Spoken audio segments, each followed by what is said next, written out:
ఇరాన్పై America అధ్యక్షుడు Donald Trump కీలక వ్యాఖ్యలు చేశారు. 5 రోజుల్లో తమతో ఒప్పందం కుదుర్చుకోకపోతే మళ్లీ బాంబులేస్తామని వార్నింగ్ ఇచ్చారు.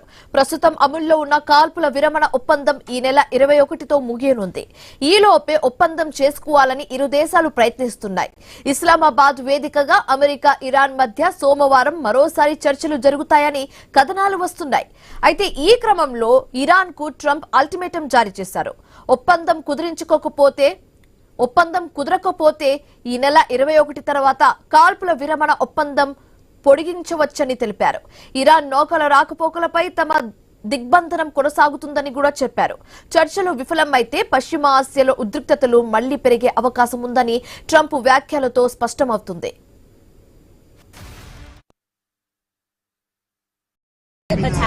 Maybe I won't extend it. Okay. But the blockade is going to remain.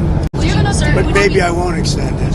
So you have a blockade, and unfortunately we'll have to start dropping bombs again. Thank you very much, everybody. Thank you. I think it's going to happen.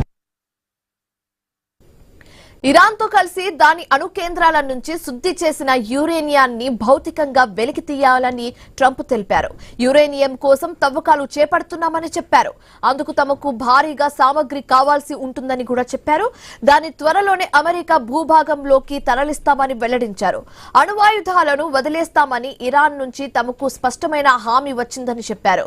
శుద్ధి చేసిన uranium నిల్వలను తమకు అప్పగించేందుకు Iran అంగీకరించిందంటూ Trump ఇంతకు ముందు కూడా ప్రకటించారు. తమ వద్ద ఉన్న శుద్ధి చేసిన యురేనియం నిల్వలను ఎక్కడికి తరలించేది లేదని ఇరాన్ స్పష్టం చేసింది. ఇరాన్ ప్రకటన తర్వాత కూడా ట్రంప్ స్పందించారు. నాటోపై ట్రంప్ మరోసారి విరుచుకుపడ్డారు. గతంలో ఉద్రిక్తతల సమయంలో అసమర్థంగా వ్యవహరించిందని మండిపడ్డారు. ఇకపై తనకు దాని సాయం అవసరం లేదని స్పష్టం చేశారు డొనాల్డ్ ట్రంప్. ఇప్పుడు ఏదైనా సాయం కావాలా అంటూ నాటో నుంచి తనకు ఫోన్ వచ్చిందంటూ ట్రంప్ వెల్లడించారు. 2 నెలల క్రితమే వాళ్ల సాయం కావాల్సి ఉందని చెప్పారు. ఇప్పుడు ఆ అవసరం లేదని నాటోకి స్పష్టం చేసినట్లుగా కూడా తెలిపారు. నాటోతో తమకు ఎప్పుడు అవసరం పడలేదని చెప్పారు. వారికే తమ అవసరం ఉందని చెప్పారు డొనాల్డ్ ట్రంప్.